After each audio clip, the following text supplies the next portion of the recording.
about. It's about knowledge and it's about truth. So we're going to look at the main theory of knowledge today, and then we're going to look at some problems with it and have a bit of a discussion around knowledge. So I'll bring this up in a moment. The first thing I want to show you is this picture here. This is a Venn diagram, right? We all have beliefs about the world, the way things are, and there is some objective ontology, there is some objective way that things are. And this is a great description of what's the aim of the philosopher, but to move this circle so that it is on top of the truth circle, such that our beliefs correspond with truth. That's what our goal is, right, in philosophy. And we're using reason and so forth to inform that. And so we can see where our beliefs and truth overlap. That's what knowledge is here. Let's have a talk about the ways we use knowledge. The ways we use the word knowledge. Okay, so how do we use the word knowledge? So I've got Leonidas here from 300, from Thermopylae, the Battle of Thermopylae. He's the king of the 300, king of Sparta. He knows Koine Greek. Okay, Koine Greek is the term we use to describe the ancient Greek language. That's what he speaks. So we use the word know like that, don't we? You know, I know English. I know a little bit of Vietnamese. I mean, who here speaks a different language? Sadie speaks Chinese? No. Gym lingo? No, I can do a little bit of Hungarian, but not. A little bit of Hungarian. Wow, that's pretty cool. Anyone got something more unique than that? What qualifies as more unique than Hungary? Well, that's only one of every country. Suggest something and I'll tell you. Swedish. Swedish is not more unique than Hungarian. Spanish. Spanish is way more complex. It's Jap- just to do with Japanese. So here you go. This is what makes it special or unique. Is the amount of people that speak it. So Oh. heaps of people speak English. Quite a few speak Spanish. So let's move on. Leonidas knows Sparta. Okay, so Sparta's the city where he lived. He knows it. He's been there. He knows his way around. Okay, that's another way we use. I know Mount Gettier. Okay, I know it's a place that exists, and I know how to navigate most of the places around it. Leonidas knows Xerxes, so he knows another person. All right, I know you guys. Sort of, all right? And Leonidas knows 1 + 1 = 2, knows some fact. Now, generally, when we're talking about knowledge in terms of philosophy, we're talking about facts that we can grasp, okay? Truths that we can acquire within our mind. So, in philosophy, for a very long time, up until the 20th century, okay, so about 1960, knowledge was this. Jtb Theory of Knowledge. It was justified, true belief. Okay, that's what constitutes knowledge. So, example for you. I have a tree in my backyard. This isn't a tree that's in my backyard. It's a beautiful tree. It'd be nice to have that in my backyard. I have a tree in my backyard. I know this. Okay, what's my justification? I saw it this morning. Okay, I saw it this morning. I looked at it. It's true because it exists, and I believe that it exists. Okay, so I have sufficient knowledge. I have sufficient evidence to suppose that I have knowledge that the tree exists.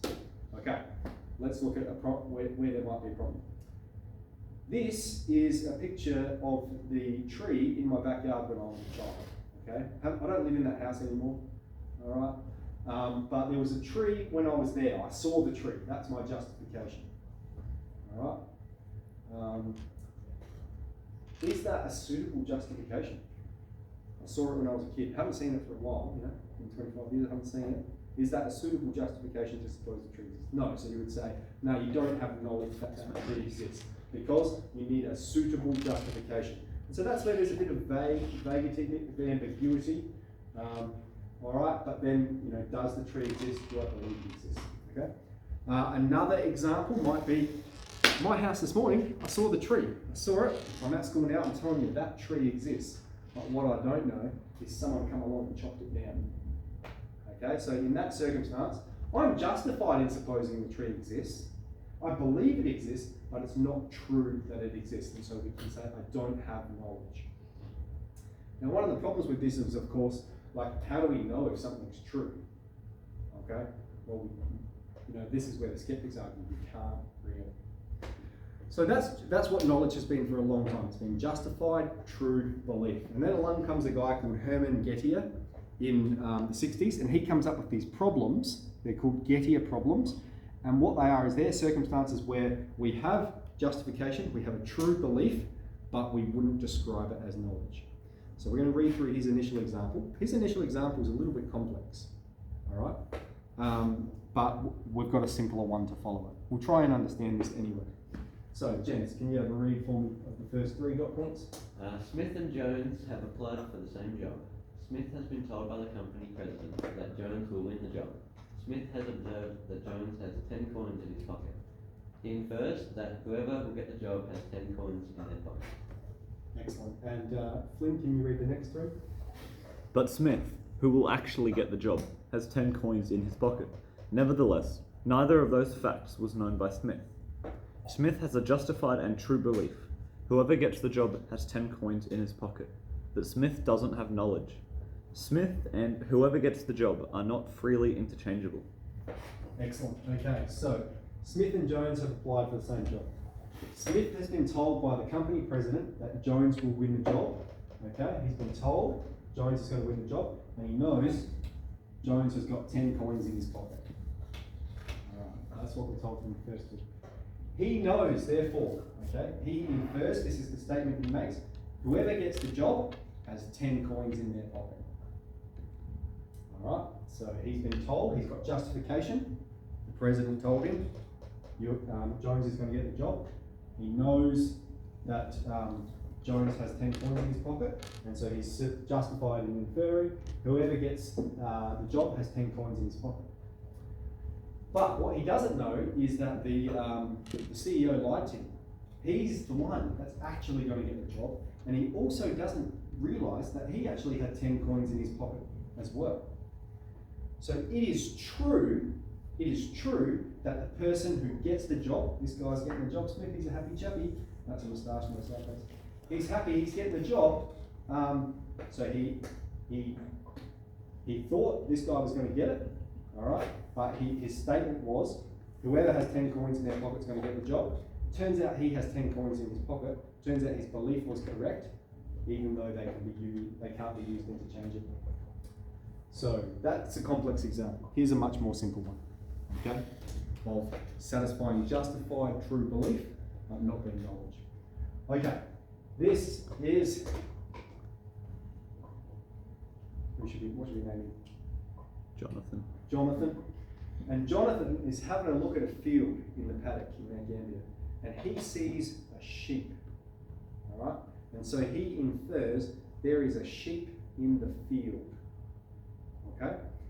All right, so he's justified, he's observed it, all right? What he doesn't know though is that this is actually a dog disguised as a sheep, all right? It's a dog and it's dressed up as a sheep, okay? So he doesn't know that. But what there is a sheep behind the hill that he can't see that exists in the field. Okay, so let's examine it. His belief is justified that there's a sheep in the field. Why? Because he can see one.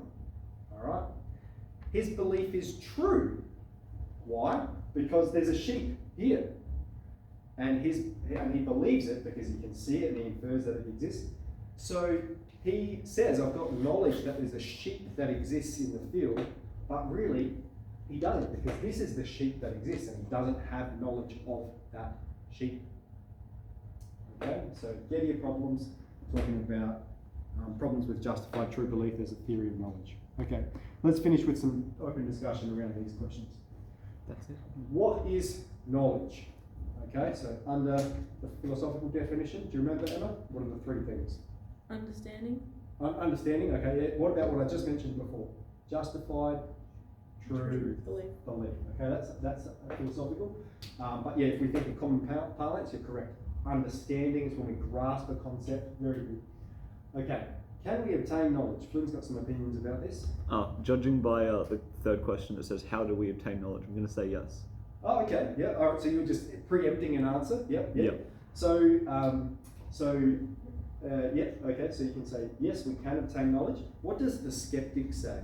Okay, so we're going to look at skepticism a bit later. Skeptic with regard to, maybe it's all a dream, man. Maybe we're on a trip right now, whatever it is. What does the skeptic say about knowledge? We can't know anything. Why? What's the standard the skeptic sets? Certainty. We need to be certain if we're going to say that we have knowledge. We can't be certain, therefore we can't have knowledge. There's some questions we're going to examine. Does anyone have opinions about this? Does knowledge require certainty? Yes. You reckon? Yep. Yep. So you have a high regard for knowledge? Maybe. Yep. Yeah. Because it's interesting, like the way people use it.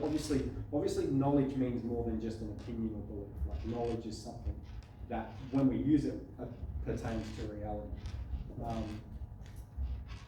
Does it require certainty? Like, I would say I know my parents are my parents, but it's not something that I'm certain of. You can take the skeptic case on me and say maybe they picked the wrong baby out of the hospital. Maybe